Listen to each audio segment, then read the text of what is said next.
The truth of the share market channel में आपका स्वागत है। मैं भुवनेश अग्रवाल। नमस्कार दोस्तों, लोग शेयर बाजार से पैसा क्यों नहीं कमा पाते हैं? शेयर बाजार से पैसा नहीं कमाने का मुख्य कारण है सट्टेबाजी।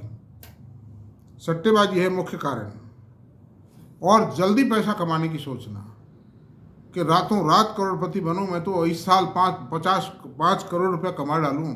ये सबसे बड़ी खास बात है। जबकि पैसा आएगा लॉन्ग रन में।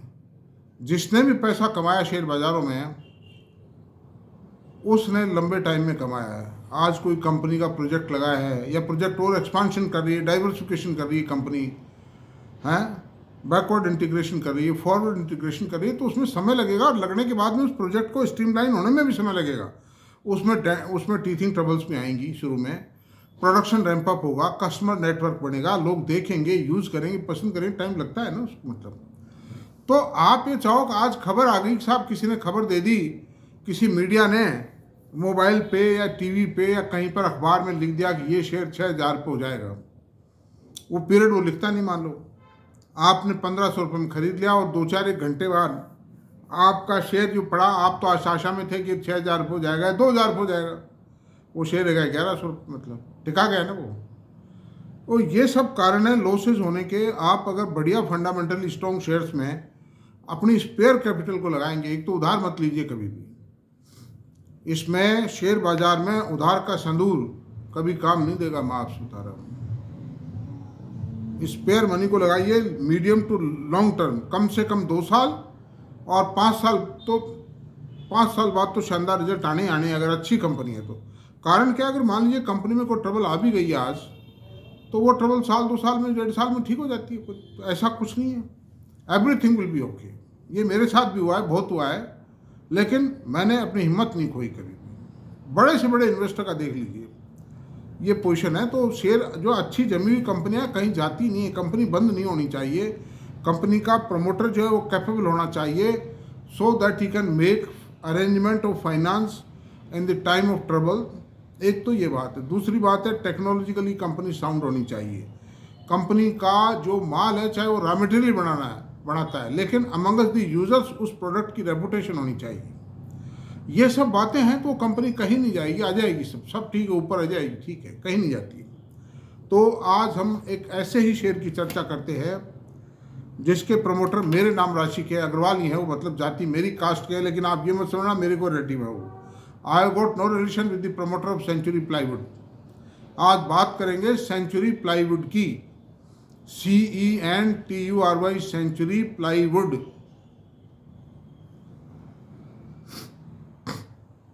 ये कंपनी भारत के अंदर टिम्बर या यूं कहेंगे प्लाई बोर्ड के अंदर मार्केट लीडर है। इससे बड़ी कोई कंपनी नहीं है। इसकी क्वालिटी सुपीरियर है, और सुपर ब्रांड के सुपर बेनिफिट होंगे कंपनी को। प्राइसिंग पावर होगी कंपनी में, लोग आंख मीच के माल लेते हैं, उसका माल की ज़्यादा खपत होती है, बिक्री बढ़ती है अच्छी तरह से। यानी मार्केट, एक बार सुपर ब्रांड आपने एस्टेब्लिश कर लिया तो आप ये समझ लो आपका सिक्का चलेगा ही चलेगा वो, मतलब, और आपको बेनिफिट मिलेगा ही मिलेगा। आज LMB, आज किसी जयपुर के अंदर मैं देखता हूँ, किसी ज़माने में LMB मिठाई वाले थे, होटल भी था जौहरी बाज़ार में, तो आज भी हर आदमी कहेगा LMB का नाम चलता है आज भी। अभी कई फेमस लोग हैं, जैसे सोडानी है एक जयपुर के अंदर, हलवाई है, मतलब बहुत बड़ी चैन है, काना है, इनकी मिठाइयाँ चलने लग गई है, इनका नाम चलने लग गया है। तो एस्टैब्लिश ब्रांड अगर एस्टैब्लिश हो गया है तो वो चांदी है उस आदमी की। तो सेंचुरी ने अपना ब्रांड एस्टैब्लिश किया है कंट्री वाइड, इवन एक्सपोर्ट भी करते हैं। तो अंडर दीज सर्कमस्टेंसेस दोस्तों, ये जो कंपनी है इसके प्रमोटर हैं संजीव अग्रवाल, और इसके कई जगह प्लांट हैं। आंध्र प्रदेश में भी है इसका, नोएडा में भी है, और कई जगह प्लांट हैं इनके। एक यूनिट से पार नहीं पड़ता, क्योंकि इतना बड़ा देश में ट्रांसपोर्टेशन में प्रॉब्लम आएगी अगर उनको स्कैटर्ड प्लांट नहीं होंगे तो उसके, है ना। यानी आप देखिए कि दिल्ली से चल के और अगर ये माल गुवाहाटी पहुंचाना है तो बहुत दिक्कत है। कुछ रॉ मटेरियल से मतलब इसको क्या कहेंगे कि अलाइन करना पड़ता है। अवेलेबिलिटी ऑफ रॉ मटेरियल कहाँ होगी, बंदरगांव कुछ माल इनका रॉ मटेरियल इंपोर्ट भी होता है, यूरोप से इंपोर्ट होता है माल। तो ऐसी सूरत में near the availability of raw material और near the consumption centre project establish करने पड़ते हैं। ऐसी सूरत में मैं आपको एक ही बात कहूँगा, ये बहुत ही ज़बरदस्त चीज़ साबित होगी। ये इन्होंने 900 करोड़ रुपीज़ पिछले एक साल के अंदर प्रोजेक्ट में लगा दिए हैं। MDF board, medium density fibre board के मैन्युफैक्चरिंग प्लांट लगाया है। दूसरा प्लांट एक होशियारपुर में लगाया है, उस पर 75 करोड़ रुपए लगाए हैं। और आंध्र प्रदेश में 800 करोड़ रुपए लगाए हैं। 600 करोड़ रुपए MDF का प्लांट है, 200 करोड़ रुपए लैमिनेट्स का प्लांट है। इस तरह से इन्होंने करीब 1000 करोड़ रुपया अपने एक्सपांशन पे कंप्लीट कर चुके हैं और फर्दर 1000 करोड़ रुपये सन 2030 तक के और लगाने जा रहे हैं। मतलब तो 2000 करोड़ रुपए का जब इनका एक्सपेंशन पूरा हो जाएगा, और अभी ये जो 1000 करोड़ रुपए लगाया कंपनी की वर्किंग में ये रिफ्लेक्ट नहीं हुआ है, मतलब बहुत कम रिफ्लेक्शन आया है इसका। ये बहुत बड़ी कंपनी है, आप देखिए। अच्छा, अब इन्होंने 2023 में 94% ग्रोथ दी थी, आप देख लीजिए। प्रॉफिट पे प्रेशर आना शुरू हो गया था due to raw material prices. तो कोई भी मैन्युफैक्चरर जब रॉ मटेरियल की प्राइसेस बढ़ जाती हैं तो फिनिश प्रोडक्ट की प्राइसेज में बढ़ोतरी धीरे धीरे होती है, क्योंकि मार्केट में कॉम्पिटिटर होता है, एक दूसरे पे ताक लगाए रहते हैं। सामने वाला चाहे दूसरा जो कॉम्पिटिटर है वो घाटा उठाने को तैयार है, लेकिन मार्केट कैप्चर कर जाएगा वो, अगर पहले रेट बढ़ा दी तो वो धीरे धीरे धीरे धीरे रेट बढ़ती है, उसको ट्रांसमिट होने में टाइम लगता है। ऐसी सूरत में प्रॉफिट पे थोड़ा दबाव है कंपनी के पे, but this pressure will be over with a period of 8 to 10 months। धीरे धीरे पास ऑन हो जाएगी वो रेट, मतलब बढ़ जाएगी सब रेट, या रॉ मटेरियल की रेटें गिर जाएंगी। मैं आपसे बता रहा हूँ, अभी जैसे टायर की प्राइसेस थी, आप देखो टायर में नेचुरल रबड़ की प्राइसेस बढ़ गई, तो नेचुरल रबड़ की प्राइसेस बढ़ने से उनके शेयर, मतलब उसके जो कॉस्ट ऑफ प्रोडक्शन उस पर प्रेशर आया, लेकिन चूंकि रेट कॉन्ट्रैक्ट थे तो वो एकाएक तो बढ़ नहीं सकती। अब थोड़ा सा नेचुरल रबड़ की प्राइसेस नीचे आई हैं, कुछ इन्होंने रेटें रिवाइज कर दी, प्रॉफिटेबिलिटी वापस मेंटेन हो गई टायर कंपनियों की। तो ये हर एक के साथ होता है, मैन्युफैक्चरिंग सेक्टर में जनरल टेंडेंसी है, और इसीलिए ये कहते हैं कि भाई लॉन्ग टर्म इन्वेस्टमेंट करो ताकि इतने सालों का निचोड़ सामने आ जाए। अब हम इस कंपनी के ये 2-3 फैक्ट हैं। प्रमोटर कॉम्पिटेंट है, ट्रैक रिकॉर्ड शानदार है, और इसने पिछले 5 सालों में आप देखिए जो चांदी की है इन्वेस्टर की, मैं आपको बताता हूँ। 171 रुपये का भाव था इसका 5 साल पहले, आज 841 रुपये है, यानी 5 साल में 5.93 टाइम कर दिया है पैसे को अंडर दी सर्कमस्टेंस। तो 5 साल में 6 गुना पैसे को करना बहुत बड़ी बात है। तो और अभी आने वाले 5-7 साल के अंदर भी ये कोई 10 गुना कर देगी इस पैसे को मेरे ख्याल से। कारण क्या है कि इतने फ्लैट्स बिके हैं, रियल्टी में इतनी तेजी आई, इतने हजारों लाखों फ्लैट बिक रहे हैं, और हजारों कॉम्प्लेक्स बन रहे हैं, शोरूम बन रहे हैं, बैंक खुल रहे हैं, ऑफिसेज खुल रहे हैं, कॉर्पोरेट सेक्टर डेवलप हो रहा है, टूरिज्म डेवलप हो रहा है। ऐसी सूरत में होटल्स डेवलप हो रहे हैं, दुनिया भर के होटल्स खोल रहे हैं। इंडियन होटल ने कहा है हम अगले 5 साल में हमारी डबल कैपेसिटी कर देंगे। तो 20,000 कमरे तो हैं, 27,000 कमरे 27 और कर देंगे। तो 27,000 कमरों में भाई टिम्बर तो चाहिएगा ना बढ़ाने के लिए, वुड लकड़ी तो चाहिए, प्लाई बोर्ड दुनिया भर का चाहिए। इस तरह से और कई होटल हैं, काफ़ी होटल्स हैं, तो इसकी डिमांड तो बढ़ेगी, इसकी डिमांड कहीं नहीं जाएगी। और super brand is super brand दोस्तों। कोई आज बढ़िया फ्लैट खरीदता है 2-2.5 करोड़ का, 3 करोड़ का, उसमें वो लोकल प्लाईवुड काम में नहीं लेगा, मतलब he will use the best quality plywood, क्योंकि पैसे के कारण वो अपना फ्लैट खराब नहीं करेगा। मतलब तो अंडर दिस सर्कमस्टेंसेस ये कहाँ जाना है, कहीं नहीं जाएगा ये। तो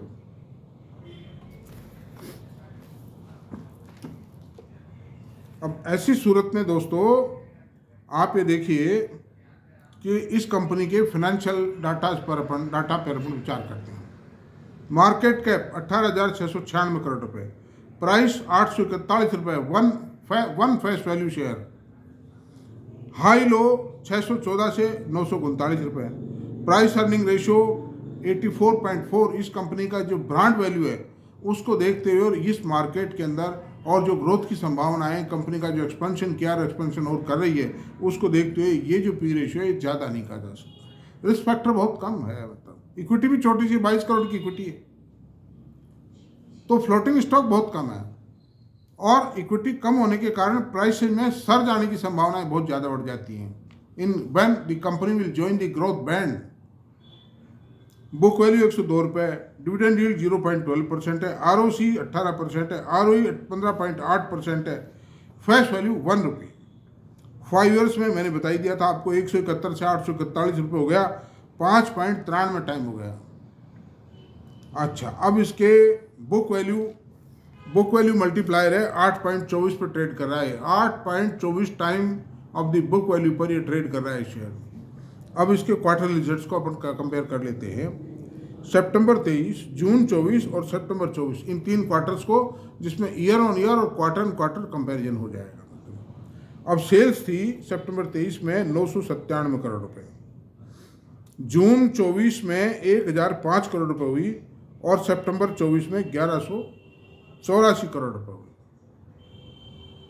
सेल कंटिन्यू बढ़ रही, क्योंकि नए प्रोजेक्ट लगाए तो सेल धीरे धीरे बढ़ी है, एकाएक नहीं बढ़ती है, बढ़ी है, धीरे बढ़ी है, लेकिन बढ़ रही है। और आप देखोगे 2 साल बाद में ये कहीं का कहीं पहुंच जाएगा आप समझ। अच्छा, ऑपरेटिंग प्रॉफिट मार्जिन 14%, 11% और 9% रहेगा operating margin, because there is a surge. 2-3 बातें हैं, एक तो इंटरेस्ट और डेप्रिसिएशन का बोझा बढ़ा है। सितंबर 23 में 6 करोड़ रुपए का इंटरेस्ट बर्डन था, जो अब बढ़ के 17 करोड़ रुपए हो गया एक ही क्वार्टर में, यानी 3 टाइम इंटरेस्ट हो गया। इस कारण से एक तो ये कारण है। दूसरा, डेप्रिसिएशन 23 करोड़ रुपए था, वो 34 करोड़ रुपए हो गया। 2 कारण। और तीसरा कारण है कि कमोडिटी की प्राइसेस थोड़ा सा बढ़ गई है, मतलब ये जो बेस रॉ मटेरियल है उसकी प्राइसेस बढ़ी है, तो धीरे धीरे पास ऑन होगा, रेट बढ़ेगी उसकी, फिनिश गुड्स की रेट धीरे धीरे बढ़ती है, इसलिए सब ठीक हो जाएगा। ब्रांड वैल्यू है कंपनी की, क्वालिटी, ब्रांड, नेटवर्क, टेक्नोलॉजी, ये सब चीज़ें शानदार हैं। मैनेज और promote track record of the management. Net profit 97 crore था, जो घट के 40 करोड़ रुपए रह गए सितंबर 24 में, लेकिन ये सब ठीक होगा। यही एक टाइम है कि इसको आप खरीद लीजिए, पकड़ लीजिए, मतलब अगर मैं खरीदने की कोई रिकमेंडेशन नहीं है, बाकी खरीदने के लिए ये अप्रोप्रिएट टाइम यही होते हैं जब कंपनी थोड़ा सा प्रॉफिटेबिलिटी पर प्रेशर है, सेल बढ़ रही है, मार्जिन कम है, उनके कारण मैंने बता दिए। इस कारण से अर्निंग पर शेयर 3 रुपये 91 पैसे थी, अभी घट के 1 रुपये 80 पैसे रही। वही कारण है, मार्जिन घट गए, प्रेशर, कमोडिटी प्राइसेज बढ़ी, ब्याज का बोझ, इंटरेस्ट का बोझ, प्लांट पूरे ही किए हैं, जब उसके रिजल्ट आएंगे, जब देखने लायक है वो काम। तो profit and loss account FY 19, FY 23 and 24, हम P&L अकाउंट को चेक करते हैं, top line, bottom line, margin वगैरह, इनको EPS वगैरह को चेक करते हैं। सेल 2280 करोड़ रुपए थी FY 19 में, FY 23 में 3647 करोड़ रुपए और अभी 4187 करोड़ रुपए। Continuous there is a growth in the sale. Margin 13%, अभी 11% है, बस ये मार्जिन की प्रॉब्लम है, अभी ये सब ठीक हो जाएगी लेकिन समय के साथ। नेट प्रॉफिट 149 करोड़ था, जो अभी 215 करोड़ रुपए है। तो प्रॉफिट तो बढ़ा है, नेट प्रॉफिट बढ़ा है, लेकिन उतना नहीं बढ़ा मार्जिन। ये प्रॉफिट बहुत ज़्यादा बढ़ जाए, सेल ज़्यादा बढ़ी है, प्रॉफिट कम बढ़ा है, लेकिन ये मार्जिन घटने के कारण, रॉ मटेरियल की प्राइसेज और ब्याज डेप्रिसिएशन के कारण। अर्निंग पर शेयर 6 रुपये 68 पैसे थी, वो 9 रुपये 77 पैसे अभी FY TTM में से जो EPS है, एनुअल EPS 9 रुपये 77 पैसे, और FY 19 में 6 रुपये 18 पैसे थी, और FY 23 में 16 रुपये 93 पैसे थी पिछले, क्योंकि मार्जिन 13% थे, मेंटेन थे मार्जिन। ये प्रेशर अभी इमर्ज हुआ है। अच्छा, कंपाउंडिंग क्या रही है कंपनी की, सेल में, प्रॉफिट में और इक्विटी प्राइसेस में? 10 साल, 5 साल, 3 साल, 1 साल, ये हम देखेंगे, एग्जामिन करते हैं। सेल्स में 11% थी 10 साल में, 5 साल में 11% थी, 3 साल में 22% थी और 1 साल में 12%। प्रॉफिट की पोजीशन देखते हैं। 18% 10 साल में, कंपाउंड ग्रोथ 18% प्रॉफिट में है, और 5 साल में 17%, 3 साल में 18% और इस साल -42%। वही मार्जिन की प्रॉब्लम के कारण। इक्विटी प्राइस 10 साल में 19%, 5 साल में 39%, 3 साल में 11% और 1 साल में 13%। अब बैलेंस शीट को देख लेते हैं। इक्विटी 22 करोड़ है, रिजर्व 2234 करोड़ रुपए, बोरोविंग 1256 करोड़ रुपए की है। वही है, कंपनी पे थोड़ा सा जो एक्सपेंशन प्रोग्राम थे उनके लिए इनको डेट लेना पड़ा है और वो डेट चुक जाएगा। आप देखिए कंपनी 300 करोड़ रुपए साल में 215 तो अभी कमा रही है, जबकि वर्ष पोजीशन है अभी, और ये प्रॉफिट 400 करोड़ रुपए होगा कम से कम, क्योंकि पिछले साल FY 23 में 325 करोड़ रुपए कमाए थे। तो 400 करोड़ रुपीज़ कमाएगी, 50 करोड़ का डिविडेंड बांट देगी शेयर होल्डर्स में, तो भी 350 करोड़ रुपये 3-4 साल में चुक जाएगा ये कर्जा। तो कोई खास बात नहीं, 5 साल में चुक जाएगा। Now this loan is not a problem for the company, problem is margin which will improve in the near term. अच्छा, बोरोविंग 1256 करोड़ रुपए, other liability 613 crore. Other liability is not a liability, it is not a certain liability, it is only A provisional liability, notional provision कह सकते हैं।